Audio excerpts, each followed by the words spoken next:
నా పేరు శ్రీనివాసరెడ్డి, పిన్నెల్లి గ్రామం, మాచవరం మండలం, పల్నాడు జిల్లా అండి.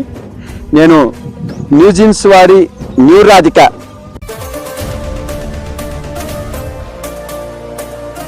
అనే వెరైటీ వాసవి సీడ్స్ పిడుగురాల్లో తీసుకొచ్చాను. 3 ఎకరాల్లో వేశాను. తేజ రకం వెరైటీ. ఈ విత్తనం ఇప్పటికి కూడా కింద నుంచి డొల్ల రావటం, చెట్టు కింద నుంచి డొల్ల రావటం, గుబురుగా పెరగటం, కాయ సైజు కానీ ఏదైనా సరే యూనిఫామ్, కింద నుంచి పై దాకా ఒకటే యూనిఫామ్ కాయ. ఈ విత్తనం ఎవరైనా సరే రైతు, ఏ రైతు అయినా సరే పండించే రైతు వేసుకోదగ్గ విత్తనం. ఈ వెరైటీ చాలా మంచి వెరైటీ. ఇప్పుడు సుమారుగా టైం 11 గంటలు దాటింది. ఫిబ్రవరి నెల, అంటే ఫిబ్రవరి 20వ తారీఖు 2025 సంవత్సరం. అంటే సుమారు చూసుకోండి, మార్చిలోకి వస్తున్నాం. అయినా కానీ ఈ టైంలో కూడా ఈ రకంగా ఉందంటే విత్తనం నేను చెప్పాల్సిన అవసరం లేదు మీకు. మీరు ప్రతి ఒక్క రైతు చేసేవాళ్ళు కాబట్టి మీకే అర్థమైపోయింది ఈ నెలలో ఎట్టుందంటే తోట. ఈ నెలలో న్యూ రాధిక వెరైటీ పేరు,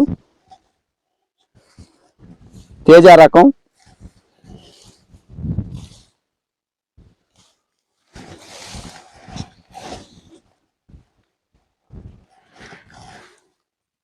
ఒకసారి ఇదిగో ఈ కొమ్మ చూడండి,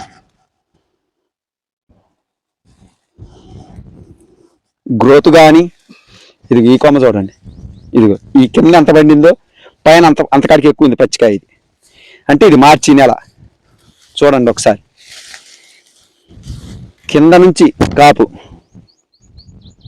ఎక్కడైనా సరే గ్యాప్ లేకుండా బొబ్బరికి తట్టుకుంది, నల్లికి తట్టుకుంది. అసలు ఈ టైంలో ఈ రకంగా గ్రోత్ ఉంది, ఈ రకంగా పోతుందంటే మనం చెప్పాల్సిన అవసరం లేదు.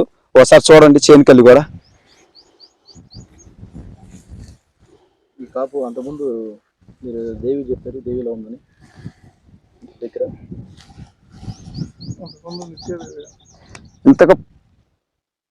ఇంతకుముందు పాత రోజుల్లో దేవి అని ఇచ్చారు. అదే కాపు చూసా.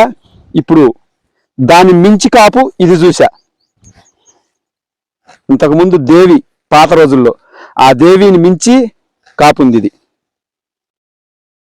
ముందు దీంట్లో వెరైటీ ఏంటంటే సైజు బాగుంది, కాయ విత్తనం కింద నుంచి బాగా కాసుకుంటూ వస్తుంది. బొబ్బర తక్కువగా ఉంది.